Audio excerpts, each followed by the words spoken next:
शरारती बच्चा स्टेडियम में आया और उसने बारबेल देखा। वह बहुत उत्सुक था, इसलिए उसने उसे उठाकर अपने सिर के ऊपर उठा लिया। कौन जाने इस हरकत से उसके बगल में बैठे कोच को झटका लगा होगा, क्योंकि उस शरारती बच्चे ने 200 किलो का बारबेल उठाकर पिछले साल के राष्ट्रीय भारोत्तोलन चैंपियन को सीधे तौर पर हरा दिया था। इस समय कोच को ऐसा लगा जैसे उसे कोई खजाना मिल गया हो।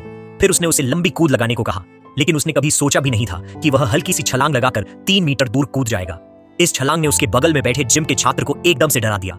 कोच ने देखा कि यह बच्चा खेलों में माहिर है, इसलिए लीग ने उससे पूछा कि क्या वह किसी स्पोर्ट्स स्कूल में जाने को तैयार है। हालांकि एक ऐसे बच्चे के लिए जिसने कभी दुनिया नहीं देखी थी, मुझे नहीं पता था कि खेल प्रशिक्षण क्या होता है। इस समय मुझे याद आया कि मेरे गंभीर रूप से बीमार पिता को इलाज के लिए पैसों की जरूरत है, इसलिए उस भोले भाले बच्चे ने पूछा कि क्या वह खेल प्रशिक्षण लेकर पैसे कमा सकता है। कोच ने एक पल सोचा और बच्चे से कहा, तो मुक्केबाजी का अभ्यास करो। मुक्केबाजी से न सिर्फ पैसा कमाया जा सकता है, बल्कि बहुत सारा पैसा भी कमाया जा सकता है। बच्चे ने सुना कि जब तक वह पैसा कमा सकता है, वह खुशी खुशी मान गया। पता चला कि बच्चा अपनी माँ के साथ एक अमीर आदमी के पास चला गया था, जिससे वह और उसके विकलांग पिता सब्जियां उगाकर जीविका के लिए एक दूसरे पर निर्भर हो गए थे। जब वह खेल स्कूल में सब्जियां पहुंचा रहा था, तभी कोच को उसकी प्रतिभा का पता चला। प्रवेश सूचना मिलने के बाद वह अपने पिता को ढूंढने के लिए जल्दी से सब्जी मंडी गया। अचानक उसकी मुलाकात उस चाचा से हुई जो उसे और उसके पिता को अक्सर तंग करता था। इस समय वह अपने पिता को धोखा देने के लिए इस्तेमाल कर रहा था। वह न केवल उसे और उसके पिता को भिखारी कहता था, बल्कि उनकी सब्जियां भी तोड़ देता था। हालांकि वह बड़ों के सामने कुछ नहीं था।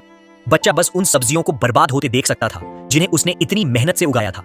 ऐसा लग रहा था कि उसे बचपन में ही इसकी आदत हो गई थी। लेकिन हर बार जब उसे धमकाया जाता तो वह मन ही मन खुद का नाम बनाने की कसम खाता। घर लौटकर बेचारे बच्चे ने खुशी खुशी एडमिशन नोटिस निकाला, लेकिन उसे पढ़कर उसके पिता उदास हो गए और पूछा कि स्पोर्ट्स स्कूल में जाने के लिए कितने पैसे लगेंगे। इस समय बच्चे ने भी अपने पिता की शर्मिंदगी देखी, इसलिए उसने कहा कि वह स्कूल नहीं जाएगा। लेकिन पिता ने सोचा कि वह जीवन भर किसान रहा है। पिता ने सोचा कि वह बच्चे को और नुकसान नहीं पहुंचा सकता, इसलिए उसने मुड़कर अपनी ताबूत की किताब निकाली। हालांकि बच्चे ने अपने पिता से पैसे नहीं मांगे, बल्कि दरवाजे से बाहर चला गया। इस समय पिता को लगा कि वह बच्चे को नीचे खींच रहा है, इसलिए उसने मेज पर रखी कैंची उठाई और बच्चे पर बोझ न डालने के लिए अपनी जान देने की तैयारी की। जब पिता आत्महत्या करने ही वाला था, सौभाग्य से बच्चा समय पर आ गया और पिता को रोक लिया। बच्चे के शव द्वारा प्रवेश रद्द करने की खबर पूरे गांव में फैल गई। जब गांव वालों को इस बारे में पता चला तो जिनके पास पैसा है वे पैसा देते हैं और जिनके पास पैसा नहीं है वे सेवाएं देते हैं। इस तरह उन्होंने बच्चे के लिए पर्याप्त क्रेडिट इकट्ठा कर लिया।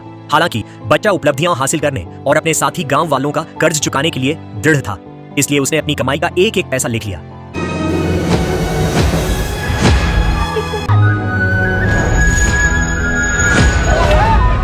जरा रुकिए, गांव वालों की नजरों में लड़का अपना शहर छोड़कर खेल स्कूल आ गया।